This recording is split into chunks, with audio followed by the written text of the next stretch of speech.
Halo dok, oke.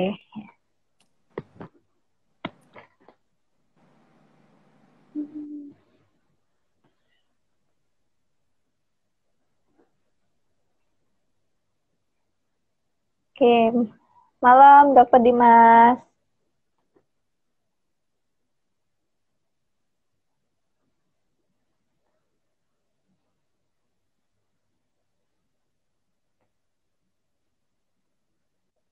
Udah, cek. Ya, Oke, oke. Malam dok. selamat malam. Iya. Masih di kantor nih dok. Ya, masih di kantor saya. Oh, Kebetulan tadi praktek iya. sekalian balik dulu. Takut nggak keburu karena Jumat ya. Jumat takut Oh macet. iya Jadi macet ya. saya tetap di kantor dulu deh. Hmm. Ini tadi saya juga sempat keluar sih, cuma apa namanya? Karena deket sih, jadi nggak terlalu padat. Tapi tetap Oke, macet. Iya. ya. Eh, Selamat malam teman-teman yang udah join, yang udah gabung di apa sesi bincang-bincang malam ini. Jadi ini karena berkaitan juga dengan kebetulan nih di bulan ini kan kita ada memperingati Hari Anak ya, Hari Anak Nasional. Jadi pada kesempatan ini kita pengen ngobrol soal TBC pada anak, tentang bagaimana sih TBC pada anak, kemudian apa aja gejalanya, apakah sama dengan orang dewasa, serta gimana sih supaya mencegah supaya anak-anak kita tidak mudah terinfeksi TBC. Nah, di sini udah ada Dokter Dimas. Dokter Dimas nanti apa namanya akan sharing ya dok ya tentang tadi hal-hal yang sempat saya sampaikan. Teman-teman yang mungkin punya pertanyaan atau apa penasaran nih tentang hal-hal yang berkaitan dengan TBC pada anak, boleh mengajukan pertanyaan, nanti tulis saja di kolom komentar gitu. Nah, sebelumnya mungkin perkenalan dulu ya dok ya. Dokter Dimas ini selain juga praktek juga, nanti mungkin Dokter Dimas bisa apa namanya bisa jelasin lebih lanjut ya. Nah, juga aktif di Kejora Indonesia. Nah, Kejora Indonesia itu apa? Nah, ini merupakan salah satu portal kesehatan terutama untuk ibu dan anak. Nah, mungkin Dokter Dimas bisa sharing dulu nih tentang apa aja sih sekarang kesibukannya dan uh, mungkin bisa menjelaskan juga tentang Kejora Indonesia dan aktivitasnya untuk mendukung ibu dan bayi, untuk lebih edukasi ibu dan bayi supaya mendapat informasi tentang kesehatan. Ya, silakan dok. Baik, Bismillahirrahmanirrahim. Assalamualaikum warahmatullahi wabarakatuh. Ya, selamat malam Bapak Ibu sekalian dimanapun Bapak Ibu berada. Ya, senang sekali bisa berjumpa dengan Bapak Ibu sekalian pada malam hari ini. Terima kasih pada KNCV dan terima kasih pada Kejora Indonesia yang telah menggabungkan kita supaya bisa terjadi acara ini. Baik, seperti yang tadi disampaikan oleh Mbak Meria tadi ya, mengatakan saya sebagai narasumber hari ini, bukan narasumber ya, tapi lebih tepatnya teman ngobrol pada malam hari ini. Jadi, Jadi, ya, teman berbincang malam hari ini. ya, teman berbincang pada malam hari ini ya. Jadi, nama saya Dimas Yudi Saputro ya. Saya sebagai dokter anak di Rumah Sakit Anak Muda Harapan Kita. Saya di sana sebagai staf divisi respirologi anak. Respirologi anak itu bagian paru anak ya. Selain di praktek di Rumah Sakit Anak Muda Harapan Kita, saya juga aktif menjadi anggota Ikatan Dokter Anak Indonesia yang cabang DKI Jakarta. Kemudian saya juga sebagai anggota Satgas Siaga Bencana Ikatan Dokter Anak Indonesia ya. Jadi kalau bencana saya juga turun juga ya, karena kami Satgas Siaga Bencana ya. Selain itu saya juga sebagai anggota unit kelompok kerja respirologi anak. Jadi ada kumpulan dokter-dokter anak yang khusus mendalami respirologi anak. Nah, di sini saya juga menjadi anggota di unit kelompok kerja tersebut. Baik, kemudian untuk Kejora Indonesia ini adalah satu portal kesehatan ya, seperti yang sudah diketahui bersama, banyak sekali portal kesehatan, cuman Kejora Indonesia ini mengkhususkan pada kesehatan ibu dan anak ya, walaupun tidak menutup kemungkinan yang lain, tapi bisa dilihat di Instagram @kejora.indonesia. Di situ banyak informasi-informasi seputar infografis mengenai kesehatan pada ibu dan anak, dan terutama juga hal-hal simpel yang bisa dikerjakan di kehidupan sehari-hari. Oh ya, Kejora juga sudah mengeluarkan 5 buku ya. 5 buku ini sangat informatif. Bisa dilihat di Instagramnya, di sana banyak informasi yang bisa didapatkan dari buku-buku tersebut. Dan bahasanya cukup awam dan mudah dipahami. Begitu kira-kira Mbak Melia. Oke, makasih dok. Saya tadi sempat tertarik tuh dokter bilang gabung di Satgas Bencana ya untuk anak. Kalau berkaitan dengan topik obrolan kita saat ini nih, kalau misalkan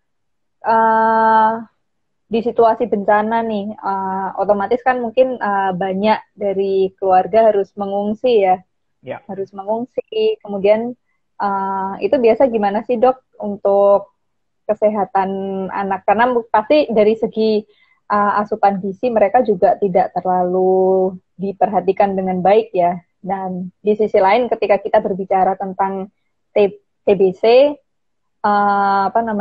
itu juga cukup rentan ketika mereka harus berada di lingkungan yang cukup padat. Nah, kalau pengalaman Dokter Dimas sendiri di kondisi kayak gitu gimana dok tuh biasanya?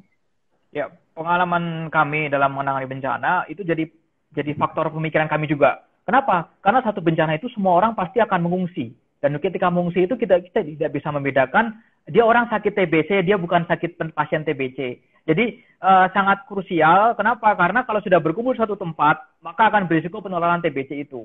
Apalagi kalau pasien-pasien, kan kita tidak ada tulisannya. Kita itu sakit TBC itu tidak ada markup di kepala kita, tidak ada tulisannya. Jadi kita juga tidak ada bekasnya, tidak kelihatan. Siapapun itu bisa sakit TBC. Bahkan dokter-dokter sekalipun bisa sakit TBC. Nah, sama seperti COVID ini sebenarnya. Dan penularannya pun juga pada kontak yang intens dan lama. Artinya juga kontak itu berupa dari droplet, dari percik renik ludah kita, percik renik saluran napas kita bersin, kita bicara pun itu bisa keluar kuman, dan kuman itu bisa melayang-layang. Makanya jadi concern kita ketika ada bencana, pasti jangan sampai ini yang orang berkumpul di satu tempat dalam satu ruangan, sirkulasinya tidak bagus, sehingga menjadikan potensi penularan. Di samping itu kita perhatian juga, yang pertama kita perhatikan, kita harus mendeteksi dahulu ada apa tidak pasien-pasien yang sakit TBC di dalam satu ruang pengungsian tersebut. Bila ada, kita akan memisahkan, atau di istilahnya jika tidak memungkinkan untuk dipisahkan, kita pinggirkan ke tempat yang sirkulasinya lebih baik. Sehingga jika orang itu akan bicara, orang itu bersin, tidak akan mengganggu yang lainnya. Di samping kita juga berikan seperti penghalang berupa masker ya. Kalau kita lihat sebagai alat pelindung diri itu tidak hanya melulu dari masker saja, tapi juga bisa kita manfaatkan lingkungan sekitar kita. Salah satunya adalah aliran udara atau flow of the air. Jadi aliran udara, anginnya kemana, itu kita bisa manfaatkan di sana. Yang kedua, kita juga lihat orang yang mengungsi itu ada yang TBC apa tidak. Jangan-jangan dia TBC mengungsi nggak bawa obat. Nah, itu risiko lagi. Ini dok, sorry memutus. Ada yang pesan, dok pelan-pelan dok. Oh, pelan-pelan, ya. Jadi kalau misalnya kita dalam satu ruangan, kemudian kita ada bencana, kemudian pengungsi itu mengungsi, tentunya kan dia tidak akan membawa sesuatu yang istilahnya tidak penting. Bagi dia mungkin kelupaan membawa obat. Nah, itu risiko lagi. Risikonya apa? Dia tidak minum obat, TBC-nya jadi kebal obat, dan berisiko lagi obatnya lebih ribet lagi. Kalau TBC kebal obat, atau kita sebut TB MDR atau TB multi drug resistant, itu lebih susah lagi ngobatinya, lebih ribet lagi. Makanya penting yang pertama, kalau kita ada bencana, kita harus deteksi dahulu ada penyakit kronik apa saja, tidak hanya TBC, cuma juga ada diabetes, ada juga mungkin yang PPOK barangkali, atau kita juga lihat HIV. Mereka perlu obat yang harus diminum terus-terusan soalnya. Jangan sampai gara-gara ngungsi mereka timbul masalah baru. Di samping itu adalah kita lihat penularan-penularan jangan sampai saling menularkan di dalam satu tempat tersebut. Kira-kira seperti itu. Terakhir kemarin waktu terakhir ini kan yang gempa paling besar kan di Palu ya. Nah itu dokter sempat terlibat juga di situ. Karena di sana kan karena cukup besar gempanya sehingga hampir semua warga yang terdampak mereka kan tinggal di tenda. Sementara kita tahu sendiri lah ya, tinggal di tenda itu kan sangat padat. Satu tenda bisa mungkin 2 kakak, itu mungkin minimal ya. Bahkan mungkin bisa lebih. Nah itu kan pasti akan sangat berisiko, apalagi terutama anak di situasi tempat yang mungkin kurang higienis, ditambah dengan sirkulasi udara yang mungkin juga mendukung supaya mereka juga mudah terinfeksi. Nah itu waktu itu gimana dok? pada saat gempa di Palu ya sama Lombok, kebetulan saya tidak sempat turun, cuman hanya saja saya mempersiapkan tim yang ada di Jakarta. Karena saat gempa tersebut saya tidak dapat izin dari tempat ini untuk turun ke kejadian lokasi lapangan. Jadi kami mengatur men-setting sebagai IO, istilah IO. Jadi kalau kami bertugas itu kami secara rotasi. Ada tim yang sebagai home base. Di home base itu dia membuat semacam perencanaan untuk tim yang turun ke lapangan, logistiknya, termasuk perjalanannya, akomodasinya kita atur dari Jakarta. Saya turun waktu di Asmat dahulu, yang 2018 bencana kelaparan di sana. Cuman dari laporan-laporan teman-teman yang turun di lapangan pada saat gempa Palu dan Lombok, memang masalah utama adalah saat itu memang awal-awal kebetulan kami turun dari fase akut sampai fase subakut hingga fase yang lanjutannya. Nah, untuk identifikasi masalah penyakit infeksi ini masih sangat kurang di saat kami mengawali turun di sana sih. Sebagai contohnya, penyakit-penyakit kronik seperti TBC, seperti HIV itu tidak ada data yang jelas di kami, sehingga kami juga sangat kesulitan ketika membuat laporan ke pusat bagaimana penanganan penyakit-penyakit yang seperti kita sebut sebagai non-communicable disease seperti ini. Jadi penyakit-penyakit ini kan menular dengan berkumpulnya orang makin tinggi resikonya. Jadi kami juga belum sempat ada laporan mitigasi karena lebih berat untuk melihat karena katastrofik dari bencana itu sangat besar. Jadi gini, kalau kita membuat TBC ini masuk satu penyakit kronik, jadi tidak digolongkan di saat awal pada saat kejadian. Jadi hanya kita mengklasifikasikan ini penyakit yang perlu segera ditangani, ini yang tidak. Saat itu kami fokus pada gawat daruratan ICU dan gawat daruratan neonatus ya pada bayi. Sehingga untuk fase subakutnya baru kita pikirkan belakangan ketika untuk mengurus TBC ini. Yang kita pikir saat itu adalah membuat tenda yang ramah anak. Ramah anak itu artinya lingkungannya terjamin, tidak dekat dengan runtuhan, tidak dekat dengan barang-barang yang mengganggu anak itu ketika bermain. Lingkungannya juga tidak membuat suasana tidak aman untuk anak.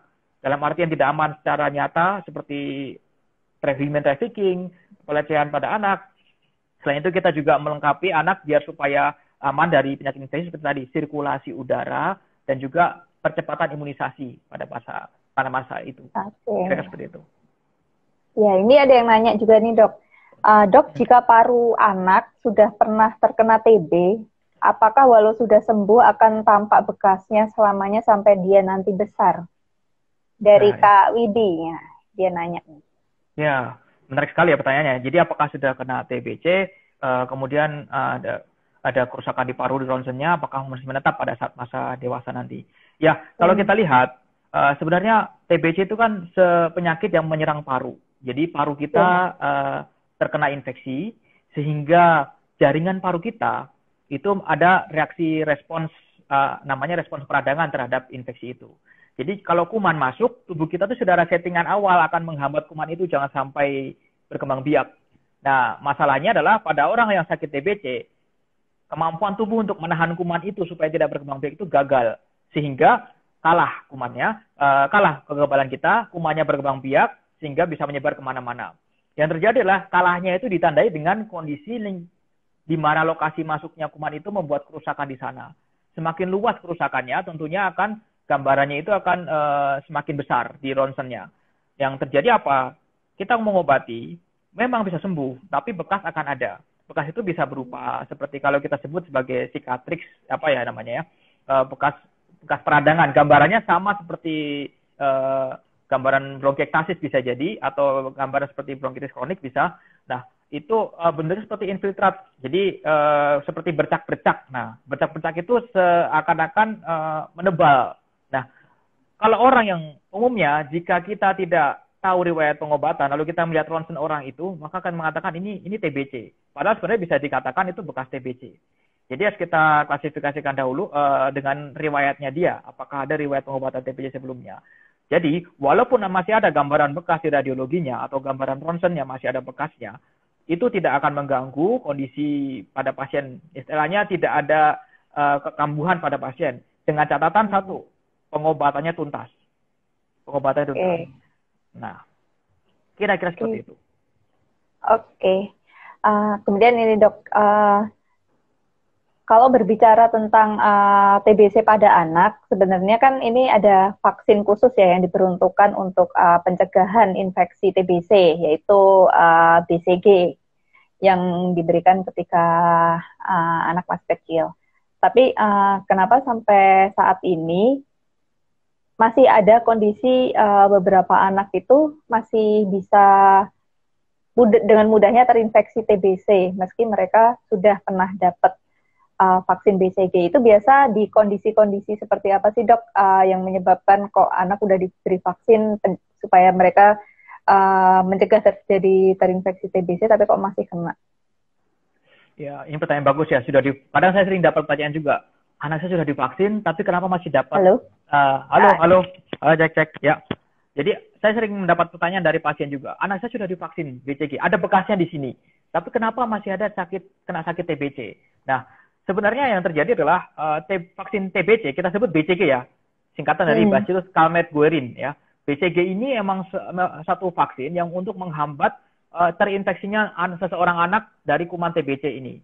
Nah, kuman TBC ini atau kita sebut dengan Mycobacterium tuberculosis ini terlindungi tubuh kita, vaksin ini efektif untuk melindungi kita tuh antara 60 sampai 80%.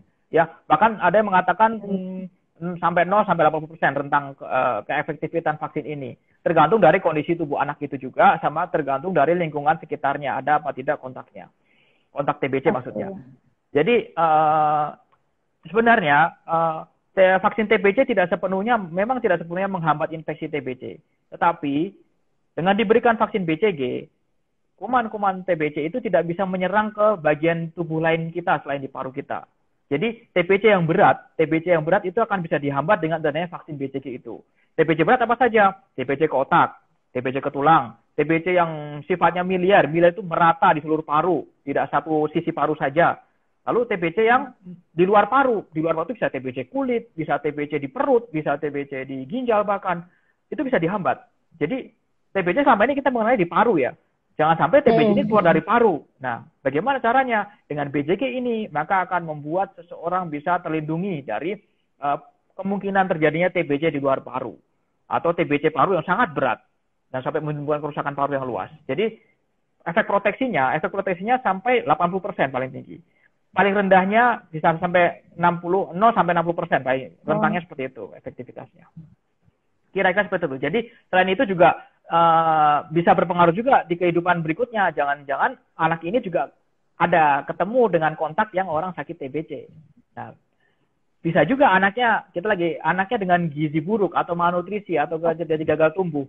Nah, itu berpotensi lagi terjadinya ketidakseimbangan tubuh dia dalam kekebalan tubuh dia dalam menangkal kuman-kuman TBC itu. Maka berpotensi lah muncul lagi. Karena kita tahu selama ini kita angka stunting masih tinggi ya, stunting kita masih tinggi. Itu juga risiko juga untuk bisa terserang penyakit TBC.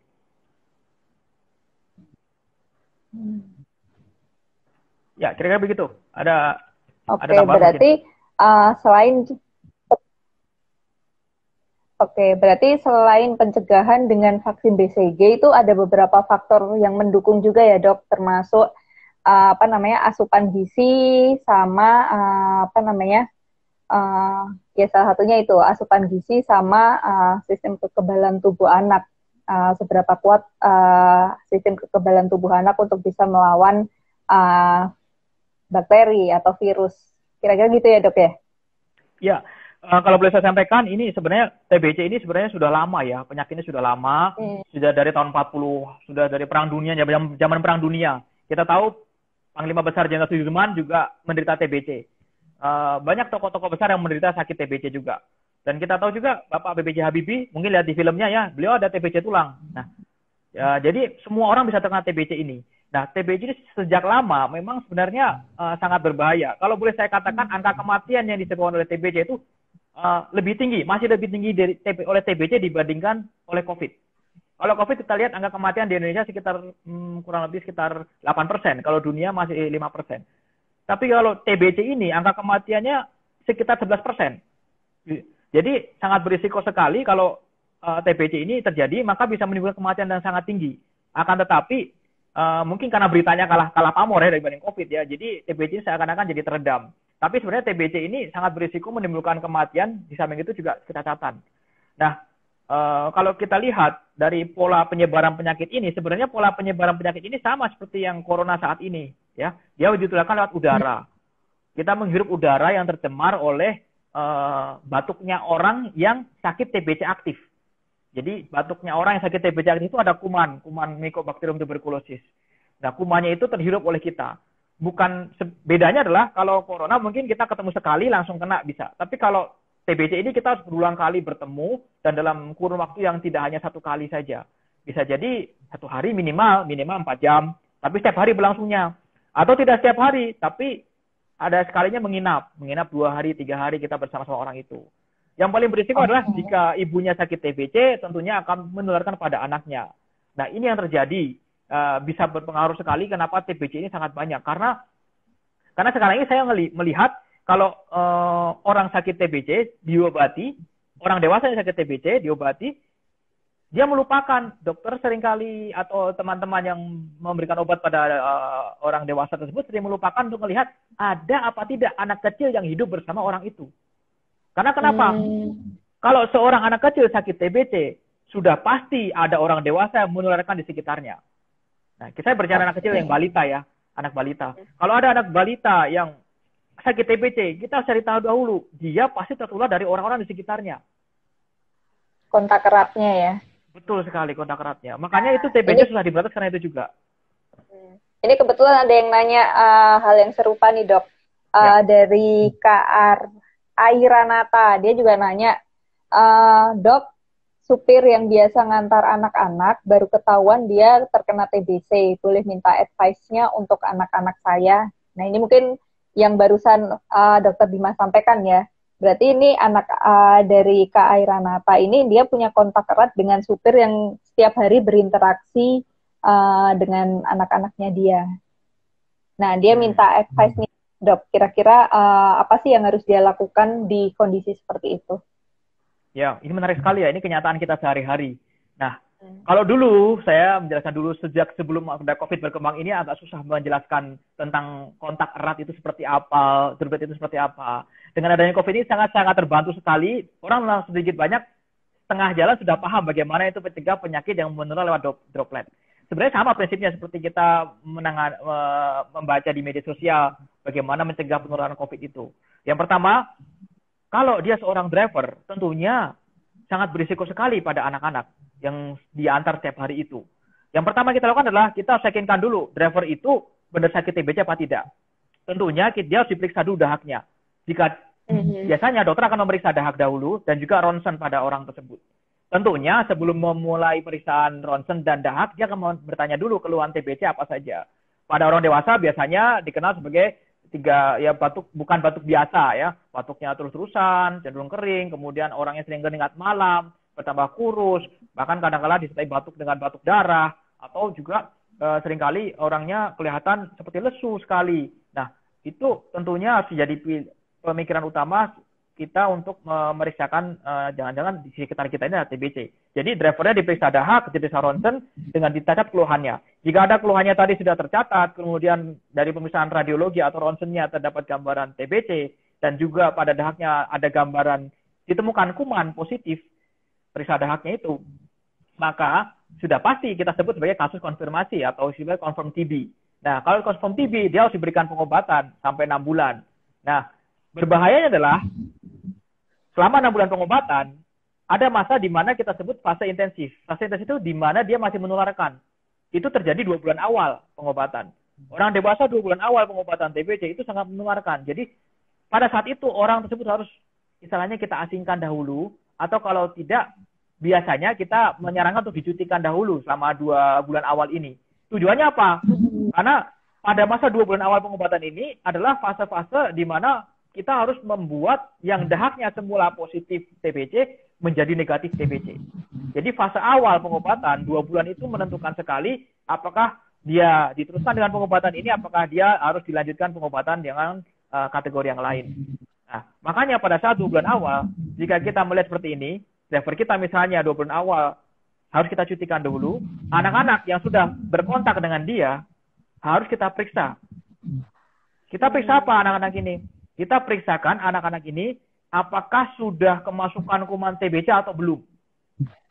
Jadi kita harus buktikan anak kita ini kena TBC apa tidak. Kalau sudah terbukti tidak kena TBC, artinya tidak bermasalah. Yang bermasalah adalah jika anak-anak tidak ada keluhan. Tetapi begitu kita periksa, kita periksa membuktikan infeksi TBC, itu kita pakai periksa tes Mantoux, atau kalau tidak kita periksa IGRA. Dua pemeriksaan ini salah satu bisa diperiksa. Jika kita periksa tes Mantoux atau tes IGRA, ternyata anak itu positif, maka kita harus obati anak itu, walaupun tidak sakit.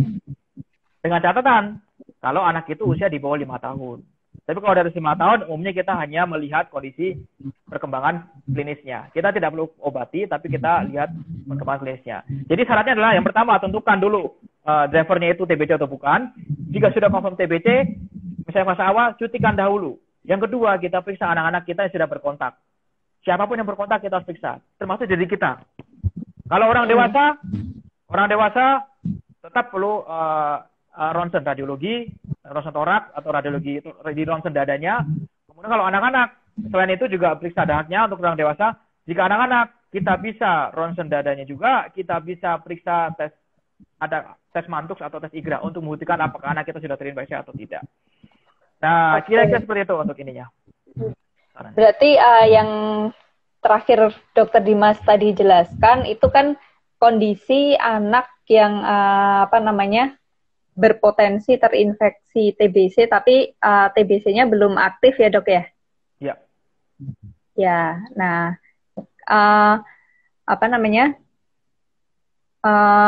kalau saya sempat baca-baca juga, berarti itu anak-anak itu dia tetap harus mengikuti terapi atau pengobatan untuk yang kondisi laten ya dok ya?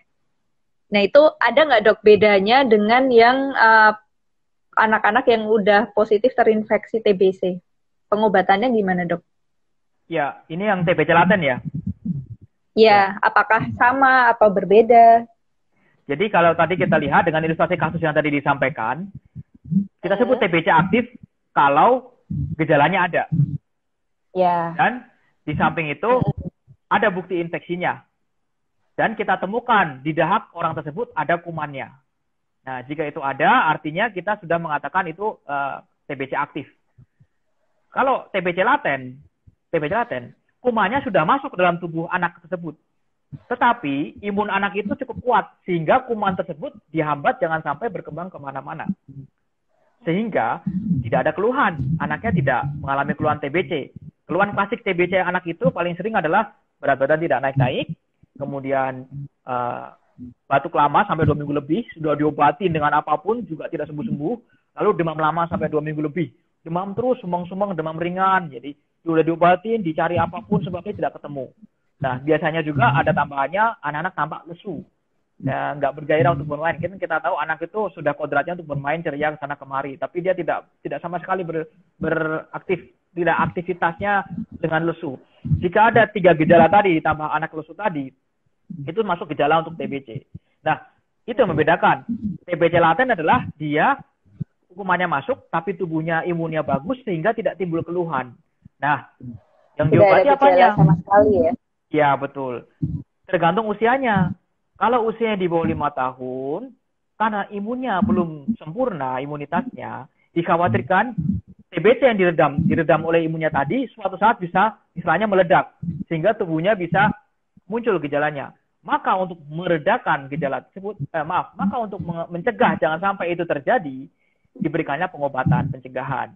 Pengobatan pencegahan TBC ini diberikan di bawah anak di bawah 5 tahun dengan tujuan jangan sampai di kemudian hari dia akan menjadi TBC aktif.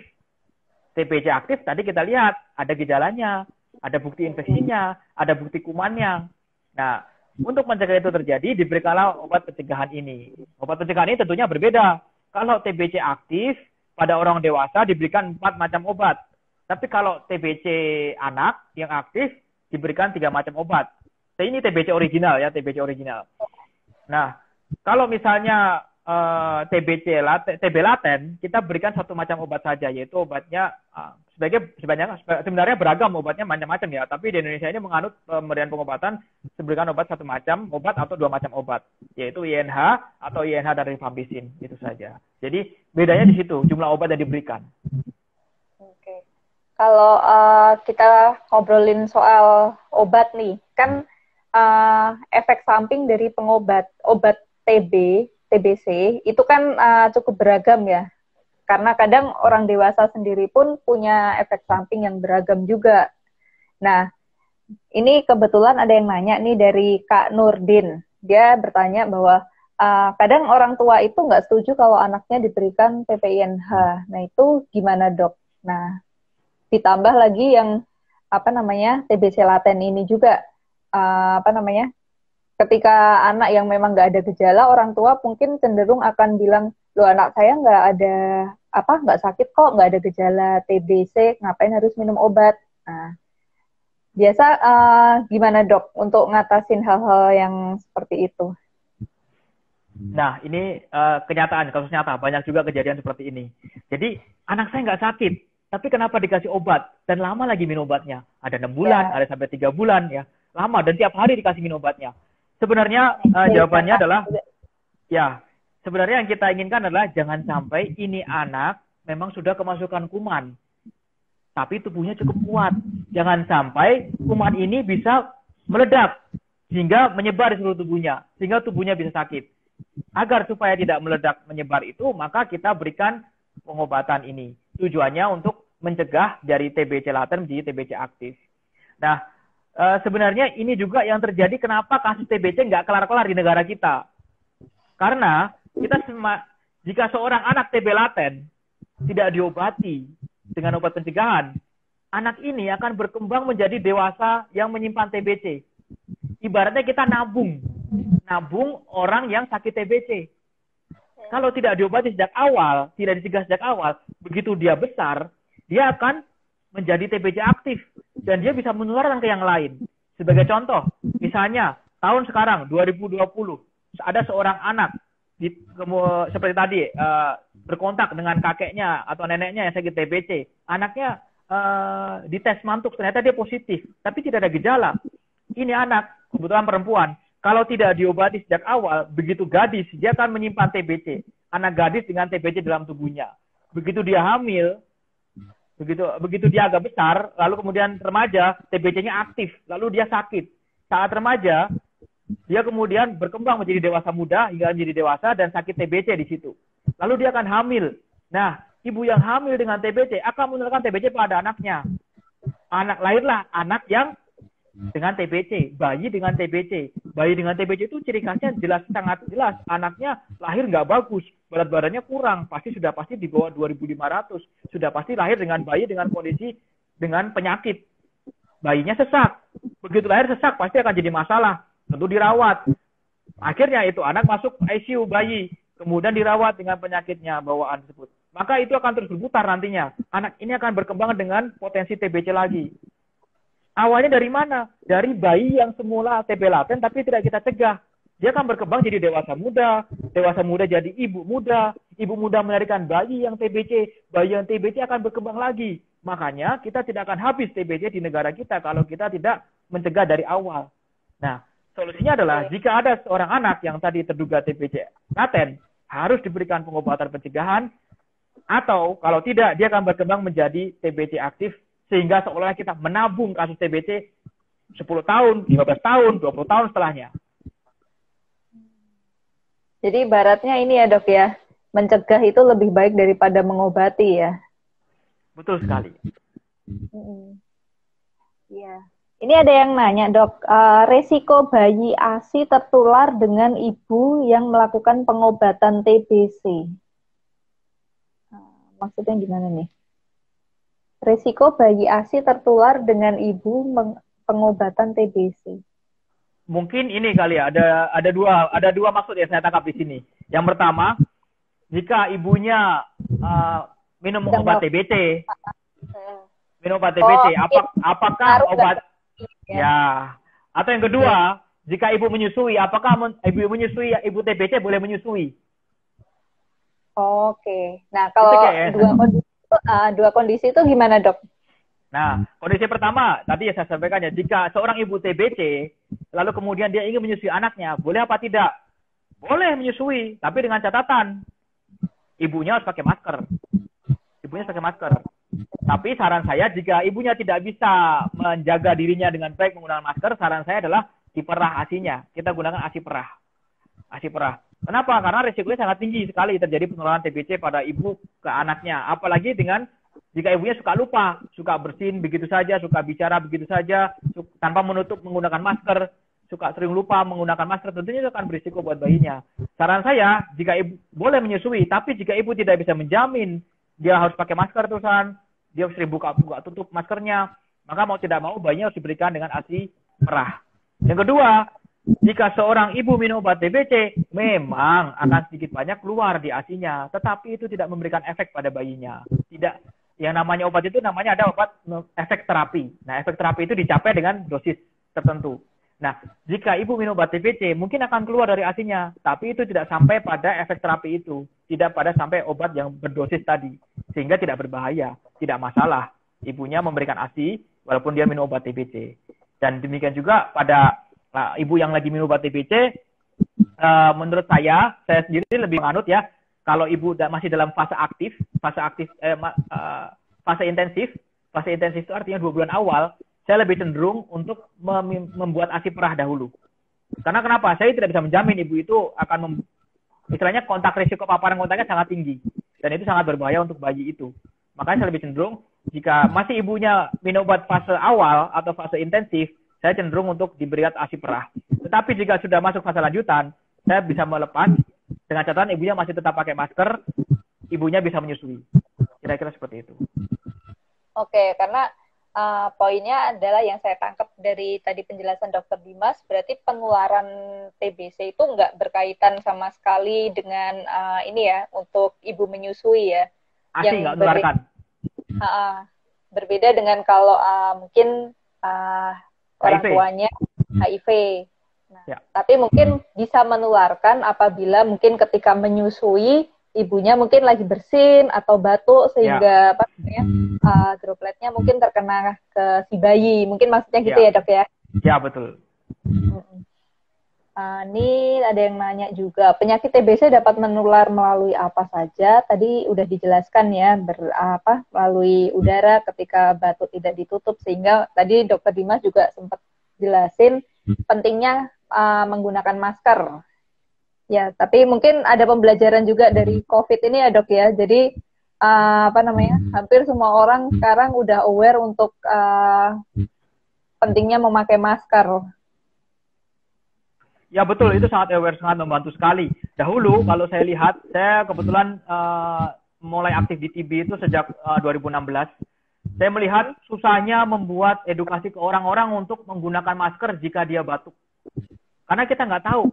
Kebetulan saya sering naik busway. Ketika naik busway itu, saya nggak tahu tetangga kiri kanan saya ini orang TBC atau bukan. Saya tidak tahu. Akibatnya dia batuk begitu saja, bersin begitu saja. Kita tidak tahu. Makanya mau tidak mau, saya kalau naik busway, saya pakai masker walaupun saya tidak sakit. Dulu kan pernah masker hanya untuk orang sakit. Nah, saya juga bingung. Orang yang sakit nggak pakai masker, terus gimana dong? Nah, makanya saya terpaksa pakai masker ketika saya naik busway itu. Kenapa? Karena saya nggak tahu sekeliling saya itu sakit apa tidak. Nah, tentu saja itu, dan kita tahu kalau TBC itu, karena dia menumpang di atas droplet, begitu orang itu bersin, kuman itu akan menumpang pada pertik-pertik renik ludah tadi dan akan menyebar di seluruh udara sekitar kita, melayang-layang, radiusnya bisa sampai 1 meter, bahkan sampai ke 3 meter, dan itu bisa bertahan 3-4 jam. Bayangkan kalau kita di satu busway dan tiap hari kita pakai busway itu, atau kita di kereta setiap hari, atau bahkan naik MRT, dan itu sangat berisiko. Ditambah lagi jika orang itu kumannya kuman TBC yang kebal obat, sangat rentan sekali. Nah, makanya dengan adanya COVID ini sangat terbantu sekali. Bahkan sudah tidak perlu, saya sudah bertahun-tahun memberitahu orang bahwa batuk pakai masker, Tapi dengan adanya COVID ini, dalam 2 minggu awal, begitu COVID meledak, 2 Maret muncul ada COVID di Indonesia, semua orang berlomba-lomba membuat posting media sosial, etika batuk, etika cuci tangan, sangat terbantu. 2 minggu orang teredukasi semuanya.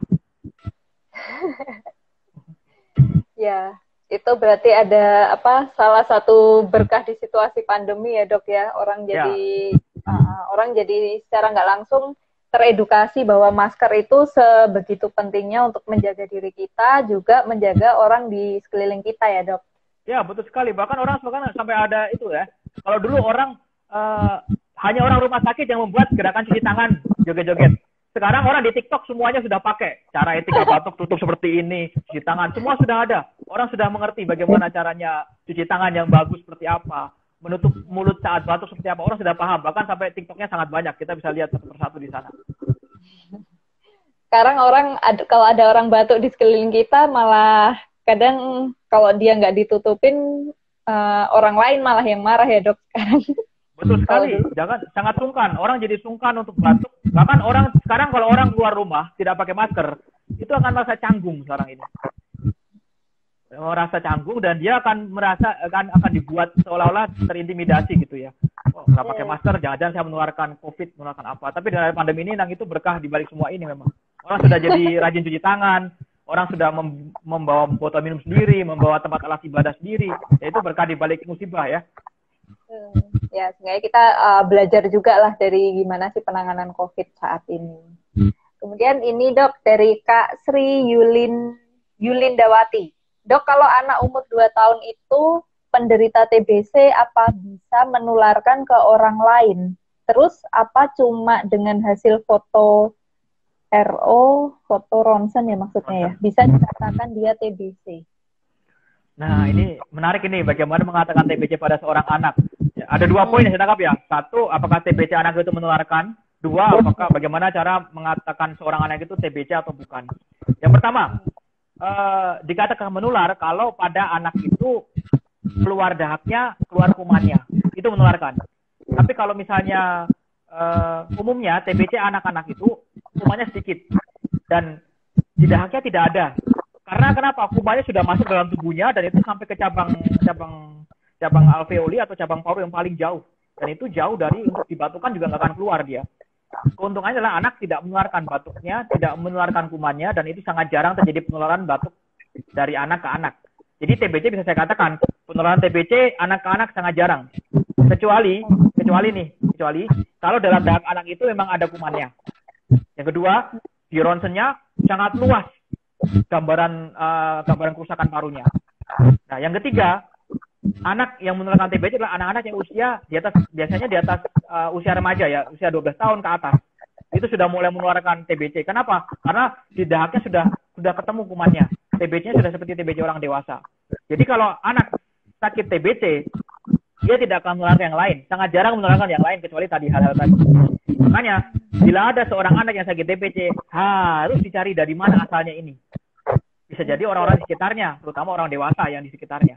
Jadi anak-anak sangat jarang, tapi anak-anak yang bisa menularkan adalah anak-anak yang dahaknya positif, ada kumannya, atau dia kerusakan paru sangat luas, atau dia anak remaja, biasa di atas 12 tahun. Nah, bagaimana mengatakan seorang anak ini ada TBC? TBC itu ditegakkan diagnosisnya atas 4 dasar ya. 1, ada bukti gejala. 2, ada bukti infeksi. 3, ada bukti bakteriologis atau bukti bakterinya. 4, ada bukti ronsen, bukti radiologis.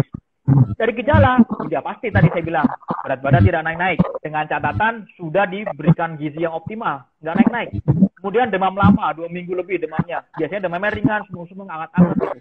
Kalau demam lama, ini harus kita lihat dahulu dia.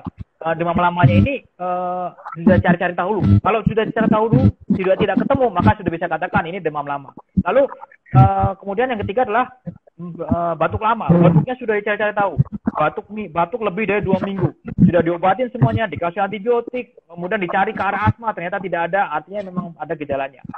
Jika ada 3 gejala ini, itu artinya berarti ada bukti gejala, bukti klinis namanya. Yang kedua adalah bukti infeksi. Bukti infeksi itu kita cari dari 2 hal. 1, adanya kontak orang yang menularkan di rumah. Artinya ada kontak di rumahnya, ada neneknya atau ada ibunya yang dahaknya itu memang positif dan dia dalam pengobatan TBC.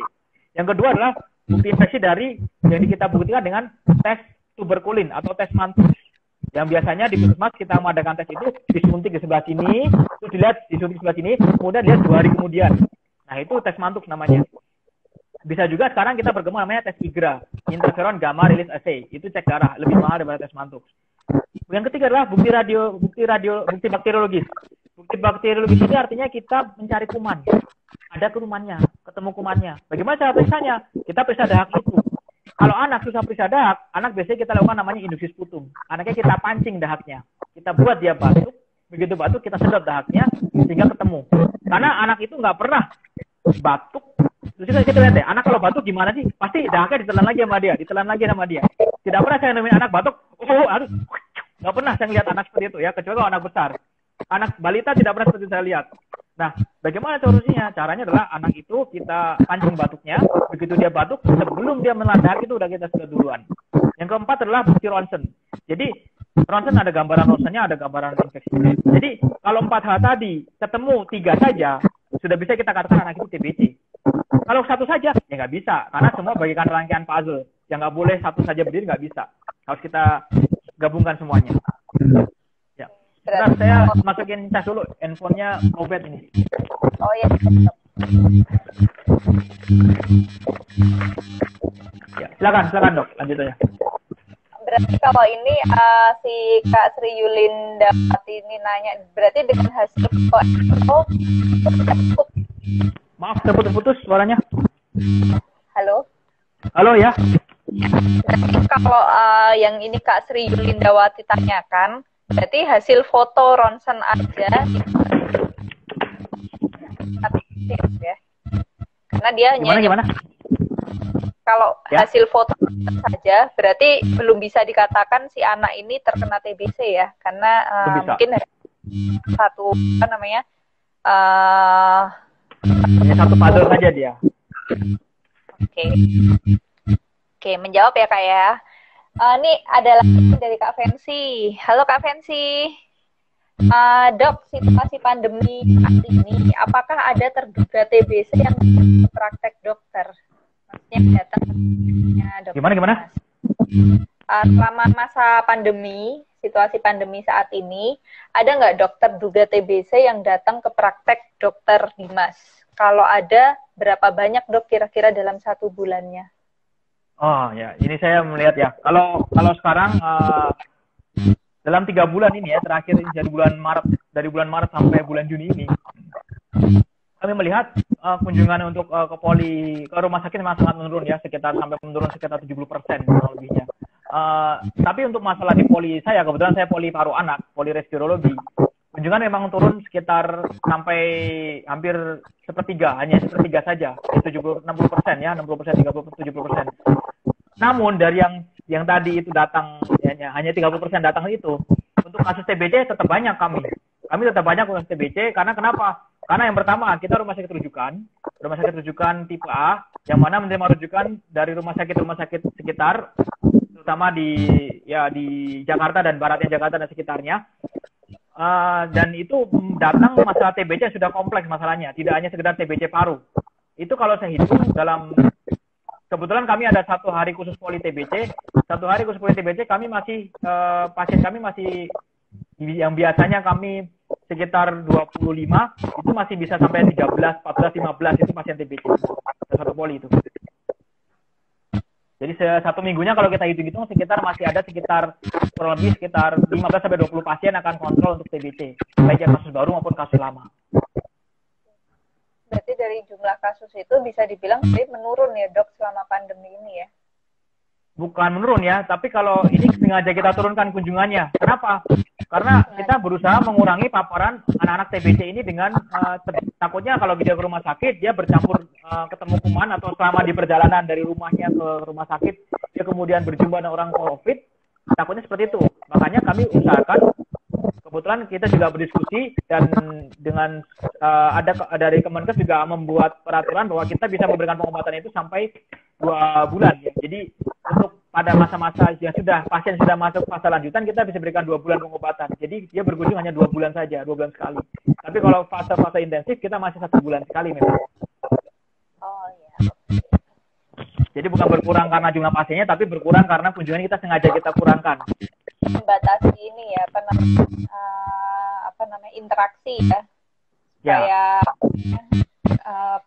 potensi penularan juga, jangan sampai datang ke puskesmas atau ke rumah sakit justru malah berpotensi kena COVID ya dok ya? Ya, betul sekali. Oke, kemudian nih ada lagi nih dari Kak Rizky Wandani. Apa nama pengobatan TBC anak dok? Apakah sama dengan dewasa? Nah, Pak. Tadi sempat dijawab juga ya dok ya tentang 3 pengobatan TBC pada anak ya dok. Nah itu mungkin dokter bisa jelaskan lagi apa aja sih obat yang yang ditujukan untuk anak, apakah sama dengan dewasa? Ya, untuk obat, ini suaranya ini banget. Jadi untuk obat TBC pada anak sama dewasa itu sama. Kalau dewasa diberikan 4 obat, rifampicin, isoniazid, ethambutol, pyrazinamide. Nah, kalau anak-anak 4 obat bisa, 3 obat bisa, tergantung jenis TBC-nya. Nah, jenis TBC-nya apa? Tergantung dia. Kalau dia TBC yang original, TBC original itu TBC pada anak biasa, TBC paru, tapi dahaknya negatif, cukup 3 obat. Tapi kalau dahaknya anak yang sakit TBC dahaknya positif, harus 4 obat pengobatannya. Nah, yang beda adalah kalau misalnya dia ada TBC ke otak. TBC ke otak, obatnya harus 4. Ditambah lagi dia ditambahkan obat steroid. Steroid itu untuk anti radang. Kemudian selain itu juga pada TBC usus misalnya, itu juga 4 obat dengan tambah 1 obat. 1 obat yaitu steroid tadi. Demikian juga dengan TBC di luar paru-paru, seperti di selaput paru. Kita tahu paru kita itu ada selaputnya. Nah, selaputnya itu juga ada TBC-nya, maka obatnya juga tadi bisa kita berikan pengobatan tidak hanya 3 macam saja, tapi juga rifampicin, isoniazid, pyrazinamide ditambah dengan steroid. Jadi tergantung TBC-nya, tipe apa dia. Secara umum adalah jika dia TBC yang berat, maka obatnya sama seperti dewasa. Tapi kalau TBC-nya memang spesifik seperti anak-anak, cukup 3 macam obat saja, rifampicin, isoniazid, pyrazinamide. Ethambutol tidak kita berikan, kecuali walau pada kasus-kasus TBC berat, TBC ekstra paru atau luar paru, sama TBC dengan dahaknya positif. Nah, bagaimana dengan dosisnya? Dosisnya juga kita sesuai berat badannya. Seiring dengan anak itu bertambah berat badan, dosisnya juga akan bertambah. Tentu saja berbeda dengan dosis orang dewasa, karena dosis pada anak bergantung pada berat badan anak itu. Nah, tenang saja, kalau obatnya sama dewasa berarti pahit dong obatnya. Tenang saja, obat TBC itu kalau yang sudah ada di puskesmas, sudah ada di rumah sakit umum daerah, obatnya di stok oleh pemerintah, dan obatnya itu rasanya manis. Saya sudah ngicipin, obatnya rasanya manis, rasa jeruk obatnya. Jadi obatnya sudah dibuat larut air, obatnya larut air. Jadi kita bisa kayak seperti kita macam obat vitamin effervescent dimasukkan ke obat larut air. Nah, seperti itu kira-kira. Obatnya juga rasanya manis, dan obatnya juga sudah diatur sesuai dengan jumlah hari yang diberikan. Obat TBC itu kalau biasa kita berikan 1 bulan bukan 30 hari, tapi 1 bulannya 28 hari. Jadi obatnya sudah settingan 28 biji. Nah, bedanya adalah 1 tablet obat itu biasanya tergantung berat badannya. Kalau berat badan kecil, jadi hanya minum 1 tablet. Tapi kalau misalnya berat badan naik, maka dia harus berikan 2 tablet, bahkan 3 tablet hingga 5 tablet. Sekali minum 5 tablet, sekali minum 4 tablet. Karena 1 tablet itu isinya sudah 3 macam obat tadi, tapi dilebur jadi 1. Tapi kadarnya hanya terbatas pada berat tertentu. Jika beratnya sudah naik, maka ditambah 1 tablet lagi, 1 tablet lagi, sehingga kadar itu akan tercukupi. Begitu kira-kira. Semua gratis ya dok ya?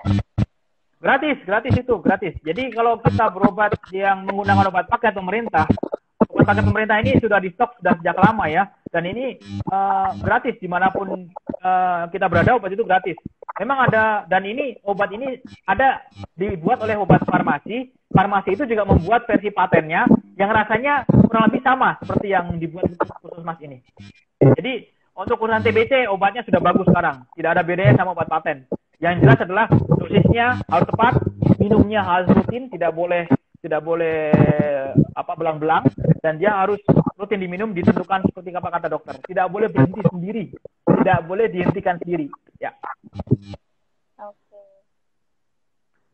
Ini banyak banget nih. Kayaknya live-nya Dokter Dimas rame nih dok. Temanya sensitif, dok, sensitif TBC dok. Iya, TBC dan pas momennya juga sih di bulan yang bulan di Hari Anak. Kemudian ini dok, kalau ada anak kecil yang dulu pernah pengobatan TBC sampai tuntas dan tinggal dengan orang dewasa yang terdiagnosis TBC, apakah mungkin dia tertular lagi? Nah, ini pertanyaan sekali, bagus juga ini. Sudah banyak kejadian ya.